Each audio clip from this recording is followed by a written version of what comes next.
When a missing persons report initially crosses a desk, law enforcement looks for ordinary explanations.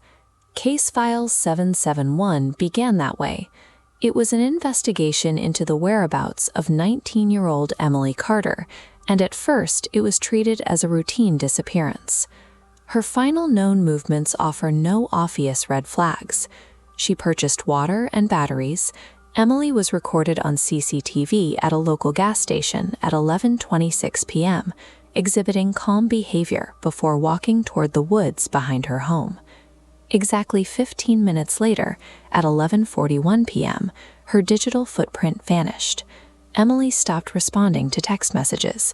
At that exact minute, her mobile phone disconnected from the cellular network and never re-established a handshake with any tower. Stepping past the tree line into a sprawling North Carolina forest introduces an immediate environmental shift. The artificial light of the road vanishes, leaving a hiker entirely dependent on their own navigation in a space where the terrain quickly becomes indistinguishable. Emily's network disconnection marked a hard boundary. She left the grid of a connected teenager and entered a level of physical isolation that standard search operations aren't designed to map.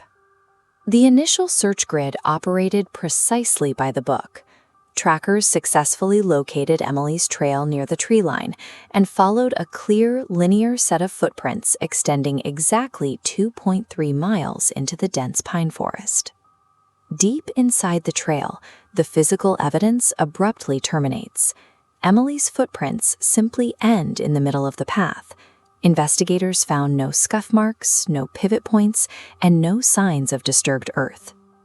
The investigation changed when an officer identified a secondary physical disruption on the forest floor, appearing directly adjacent to where Emily's path evaporated. This diagram shows the spatial anomaly they uncovered. We are looking at a side-by-side comparison of the footprints. A second set of tracks appeared out of nowhere, running perfectly parallel to Emily's. The stride length matched hers exactly, but looking at the depth chart, the soil compression of this second set suggests a physical weight far beyond that of a human. The search parameters were no longer sufficient. The tracking team was no longer following a solitary missing teenager. They were following a trail that suggested something else was perfectly mimicking her movements. Pushing deeper into the grid, the search teams encountered a rapid change in conditions. A thick fog rolled in, swallowing the beams of high-intensity flashlights within a few feet. In the absolute silence that followed, searchers reported a total loss of spatial awareness, with several officers stopping mid-stride as they struggled to maintain their formation in the gray void. The tension peaked when a heavily distorted transmission broke through the tactical radio frequencies. A voice explicitly warned the searchers to hold their positions and not follow her deeper, stating that she was still walking.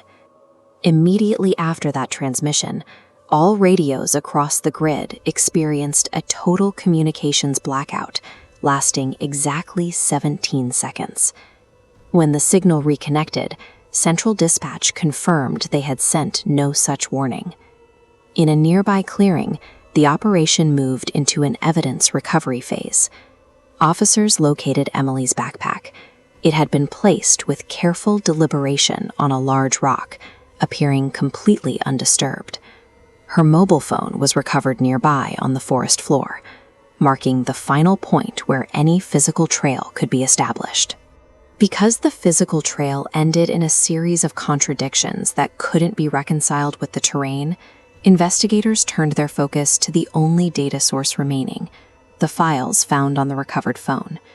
Forensics extracted a final media file from the device. It was a silent 6-second video showing Emily walking steadily forward into the dense trees. But an analysis of the background revealed a tall, indistinct silhouette standing stationary between the distant trunks, watching her as she moved. A frame-by-frame breakdown exposed a spatial impossibility. In every single frame, that entity is significantly closer to the camera lens. This forward progression continues relentlessly. even during the moments where Emily holds the camera perfectly still. The recording concludes with a digital failure. The tree line appears to warp and fold inward, and for a single frame, the forest geometry seems to turn and look directly back at the camera before the file cuts to black. The video stands as a mechanical record of the final moments before Emily vanished, documenting an environment that seemed to be actively closing in on her. Faced with no physical remains and no actionable leads, the operation was scaled back. After 11 days, the official search was terminated due to the absence of evidence. But a phenomenon persists in that stretch of the woods. Modern hikers report a consistent sensory echo. If you walk far enough into those trees in total silence, you will begin to hear footsteps directly behind you, synchronized perfectly with your own. Emily Carter remains officially classified as a missing person, but for those who have heard the footsteps, it seems the mimicry she encountered in the forest never actually stopped.